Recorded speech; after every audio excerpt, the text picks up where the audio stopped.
What's up, friends? Welcome back to some more Band of Brothers this week. Excited to get into episode 5 today.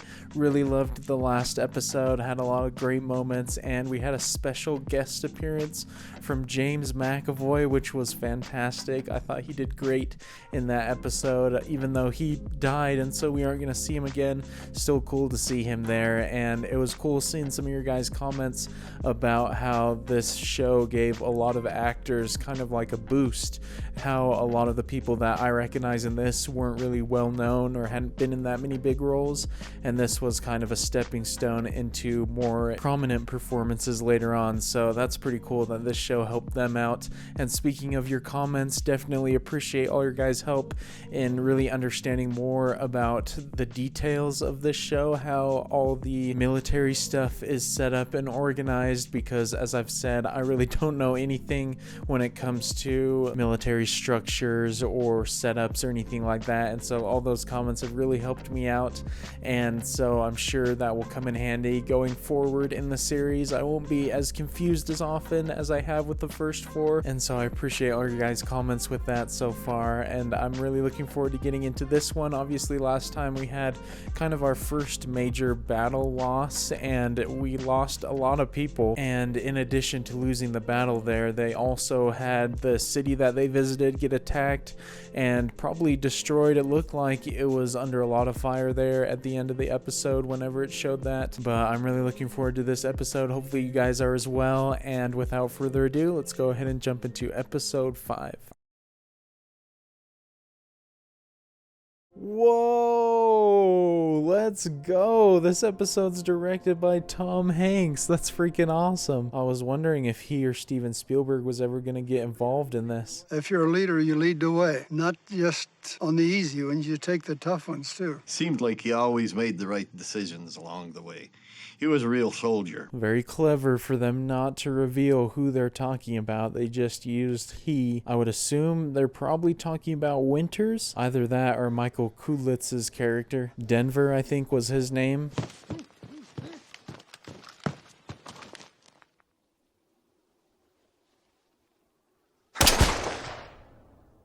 Oh, okay, shoot, we're starting off with a kill. Dang, I was not expecting that. That guy seemed to be unarmed as well. Colonel Dobie has been tasked with coordinating some kind of rescue operation for the Red Devils who were trapped when Arnhem fell. Pick a team from Easy Company and get them back across the Rhine as fast as possible. So maybe the guy we saw at the beginning, was he one of the people that was trapped behind enemy lines that needs a rescue? Because that would certainly explain why he shot him, because if you're stuck behind there, there's no time to really worry about taking prisoner. I feel like it's also pretty risky sending Easy Company out there. I feel like that might be a lot more casualties. This is a hell of a dog, Tab. Thank you. There you go. What'd you call it, Tab? Trigger. Got anything on this? No, it's all quiet. We got penetration! All right, get him on the table.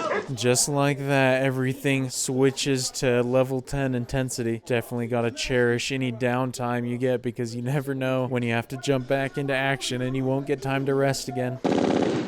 What's down that road? Regimental headquarters, but that's 3 miles away. Why are they giving away their position? Hold here. Wait for my signal. I definitely think they were talking about Winters in the beginning then, based off this scene. Always the one to go ahead and look, risk his own life before everybody else. This is our fallback position. Here. Mortars, deploy here. First squad, on me. Go. Man, they're really going to take him out right now. I feel like they gotta be pretty precise and quick executing this.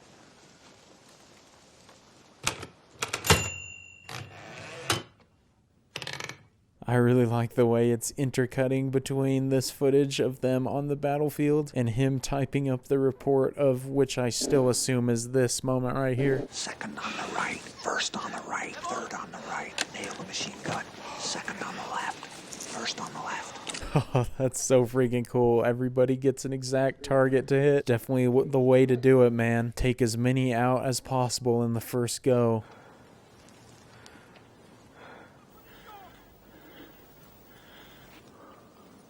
Oh man, I like that it's just hanging here for a little bit before anything happens. Really building the suspense. Fall back! Fire! Holy crap. Looks to me like they pretty much wiped out everybody in that. Excellently executed, in my opinion. How many Krauts left up there? I don't know. We got 7 in one blow. Come on, fall back! Suppressing fire! Suppressing fire! Be so intense, man, just walking along there like that. Bullets whizzing past you in every direction. Go get that machine gun on the right flank! Go! Oh, dang it, bro. Yo, what a cut. My goodness. Was this all Tom Hanks' direction, man? Because that is so dang creative. The bullets mimicking the sound of the little typewriter things moving up and down. They're behind a solid roadway embankment. We're in a ditch. They can outflank us along the dike and catch us out here as soon as they figure that out. So how many Krauts we talking about? It could be a whole battalion as far as I know. Jeez, that is a lot. It's mind-blowing to me sometimes seeing scenes like this play out where they start a skirmish at night, but then it lasts through until the next day. Gotta take so much physical and mental stamina to get through something like that. I don't know why I'm still doing this. What, drinking? No, I didn't. Your footlocker. Why don't you just give it up? Maybe this is a perfect place to stop drinking. Right here on the business end of the Allied advance. Man, just had an awakening right there. I like the friendship between these two guys. They play off each other pretty well in all the episodes so far. Dick, you know, that's not literature. You just keep it simple. Try writing in the first person plural, you know, say we a lot. Thanks for the tip. Man wants to make sure he gets all the details down right. If it's anything like his leadership on the battlefield, he does it as best as possible and to the fullest extent.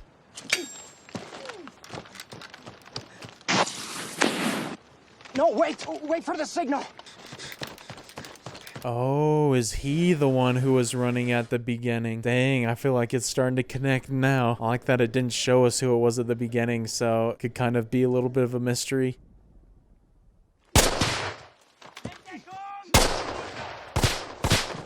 Oh, dude, what a freaking camera pan right there. I think it's just the one guy and all of a sudden there's like 100. Dude, I'm very impressed. Tom Hanks knows how to direct an episode.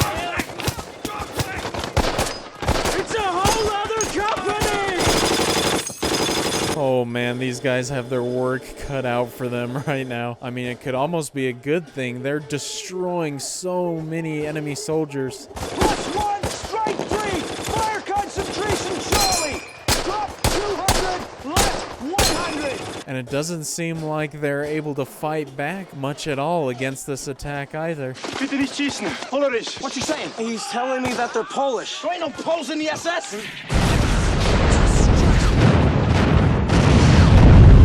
Oh, whoa! Dang, bro, that's so freaking sick. Love those effects. Easy company, take cover!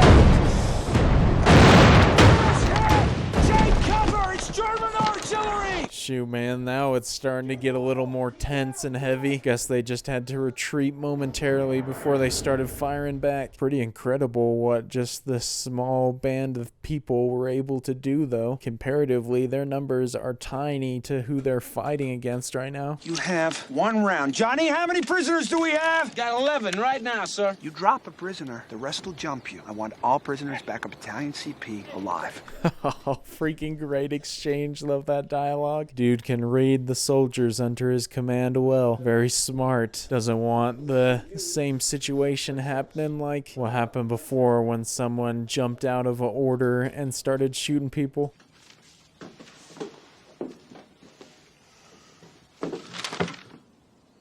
Looked like he finished his report there, though. Makes sense because this mission's finished as far as the footage goes, it looks like. You okay?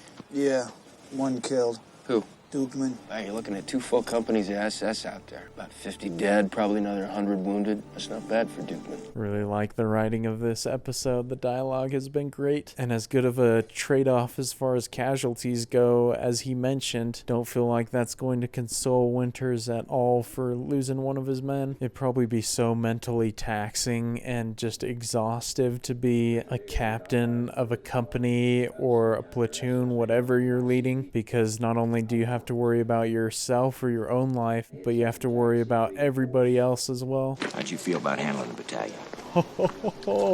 Moving you up to executive officer, 2nd Battalion. Colonel Strayer is, well, he could use some help. Dang, let's freaking go. My man is moving up. That's freaking awesome. Well deserved. He's led enough successful operations to have gotten the respect and the recognition. Pack your gear and come on up to battalion CP. Yes, sir. I love seeing that little bit of a smile. Very rare that he's shown any emotion like this in this show, so you know it's a big deal when you see that. Operation Pegasus is set to go off. Everybody know their job? We drilled with the boats all day. Lieutenant Wells is coming along and the Canadian engineers. It's the first time an Operation Pegasus has been mentioned, right? I don't recognize that. What time's jump off? We'll be at the far side of the Rhine at 0100. Keep moving and lead the way. Dick, Easy's in good hands. Yeah, right. Well, hang tough. Probably hard for him to hear about these mission plannings going on and everything and not being able to be out there with his brothers. This man's moved up to a higher position, but he's still not forgetting about his boys. I'll be back shortly. Go. Boats are all secure, sir. Oh, Brits are on the way past the wood. This guy seems to be doing a good job right here, too. And he was handpicked by Winters to lead the company, so I would think that he would be good.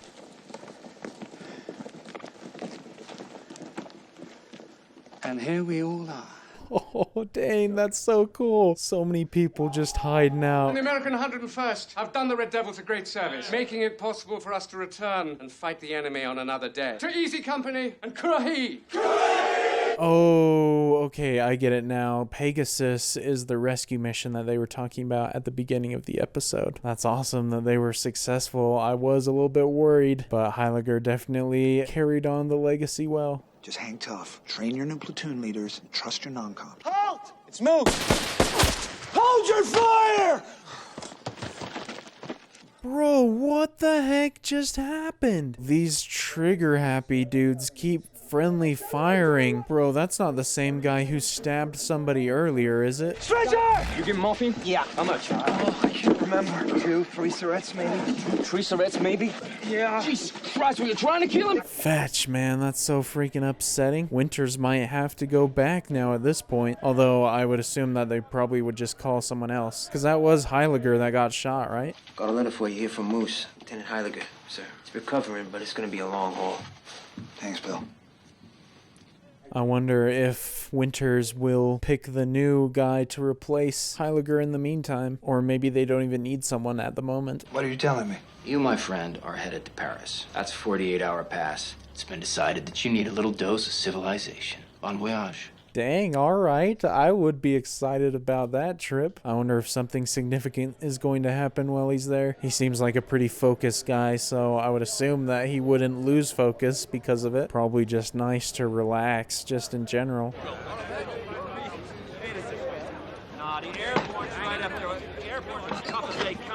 Oh, jeez, man, it is crowded there. That guy does not have much spatial awareness.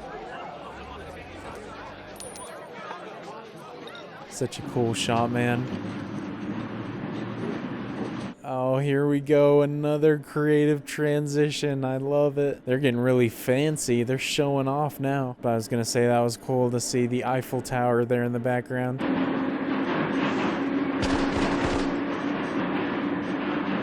Oof, dang, haunting imagery. That'd be so rough just to have so many different things remind you of these horrific events like that. Oh, he sees the one who died. Holy cow, man. I got a bunch of freaking chills right there. Some freaking incredible cinematography and sound design. He's definitely being affected by all the events.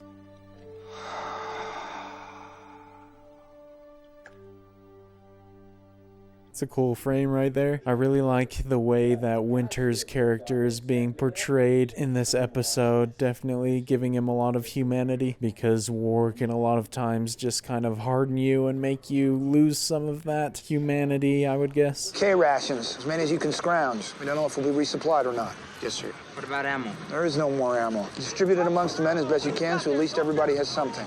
Yes, sir. Winters is on it, man. So freaking capable. I definitely trust that man in battle.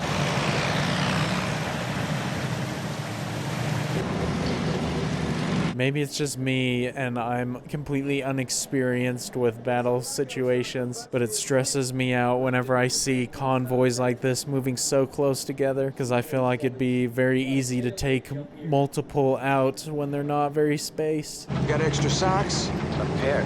You need 4 minimum. Feet, hands, neck, balls, Extra socks. Nice, I like that phrase. I'm definitely not forgetting socks now, knowing that. Yeah, I got some smokes. Oh, now you're talking. And now he's everybody's best friend once he pulls that out. I'm definitely a little bit unsettled though, because I feel like every time there's a positive interaction like this, there's some sort of stressful battle waiting just seconds away. 7 roads leading in, 7 roads leading out, which makes it ideal for crowd armor. 1st Battalion's to the north on your left flank. 3rd Battalion's in reserve. Andy, let's roll. I don't know if that's going to happen this episode. Definitely a pretty interesting setup for a potential future episode though. That's a lot of ground to cover, man. 7 different roads, especially with limited ammo. You're going the wrong way. What happened? Where are you going? They came out of nowhere. They slaughtered us. You gotta get out of here. You just got here. Your ammo. Take it. You'll need it. Shoot, man, I don't like that at all. That's frightening hearing that right before you're about to defend this area. And that's a lot of freaking men that are walking by. I feel like all those bodies could help out big time. But at the same time, it does definitely help their ammo situation. Make a hole, hey! Make a hole! I got ammo! Grab what you can! Lieutenant, you're a godsend. Bro, I cannot tell because the shots are so quick of his face. That looks like freaking Jimmy Fallon. You got any more mortar rounds, sir? We're real short. I'll try to make another ammo run if I can, but don't count on anything. What? I cannot believe he's in this. I have never seen him act in anything, let alone something serious. What a freaking unexpected cameo. I love that. Also, I guess that's not true. He was in Jurassic World, but he was basically just playing Jimmy Fallon in that, the talk show host, so it doesn't really feel like acting.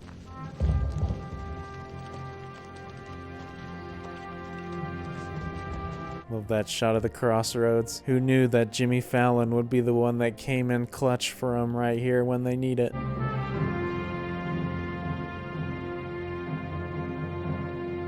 Holy crap, man, that is some terrible conditions, especially considering what they're going to be going up against.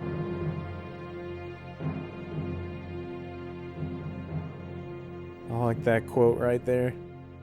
Man, I'm freaking nervous. Next episode could be just an absolute war and slaughter. This episode definitely felt like a significant setup for something major going down, but I really liked it. It definitely had some of my favorite kind of filmic or technical aspects, just with all the clever transitions and some of the cinematography and things like that. So Tom Hanks did a great job with this one, with his direction. Always cool seeing people who are primarily actors delve into a directorial realm just to see them show off their chops. Doesn't always work, but definitely worked in this case. And 100% this episode made so much more sense now, knowing the information you guys commented about how things are structured, how like companies are broken down into platoons and squads, and then battalions are above that, because I feel like this one was definitely the most technical heavy as far as the organizations and things like that. So definitely very helpful, so appreciate that. And luckily we only suffered 1 casualty in this during the battle that he was writing the report about, so thankfully not as much bloodshed as the past 2 episodes, although next episode might make up for that. I don't know. Definitely looking forward to the next episode though. Nervously looking forward to it. So even though we had a bit of a battle there during the first half of that episode, definitely was a lot less stressful than the previous 2, especially the last episode where we had someone behind the lines in very intense situations. It was nice to kind of have a more character focused episode, just specifically on Winters in this case, just to see a lot of how his mental state is right now and how the war and the events are affecting him. So really appreciate those moments that give a little bit more weight to him, and obviously obviously to other characters as well, because going forward into more battles and other more dire circumstances, it definitely helps those moments be a lot more impactful, because I really care about the characters and have come to know them and appreciate their various aspects of themselves. And so really like this episode. Definitely cool to kind of look at it from the perspective of knowing that Tom Hanks directed it. I don't know if he'll be directing any more or if Steven Spielberg will be directing any of them. I sure hope, because that would be freaking awesome if he directed some of them, but I'm obviously assuming his hands are kind of already all over it, because the style definitely is reminiscent of his directorial style, and so I assume he's still kind of there helping out. He's not just fully behind the scenes. But pretty exciting this episode to see Winters move up into in charge of a battalion now instead of just Easy Company, although it seems like he still very much wants to be involved with all of those men just because he's become so close to them and he led them for so long. So I think he'll still have plenty of interactions with those men, but I think the show has done a really great job of not kind of making any of the characters very forgettable, because if there's some who aren't in an episode or who were in a beginning of one episode and then the end of the next episode, I still kind of recognize all of them and don't really consider them to be kind of lesser or non-important characters. Obviously, of course, because they're based off real people, but just from a narrative standpoint, I don't feel like any of them have been mistreated or underrepresented, which definitely adds to my enjoyment of these episodes, because I really like the characters and all the positive, negative, tense interactions that they all have with each other. And so looking forward to getting into the next episode with you all. Hopefully you enjoyed watching along with me for this one, and so I look forward to seeing you all for episode 6 next time. Peace.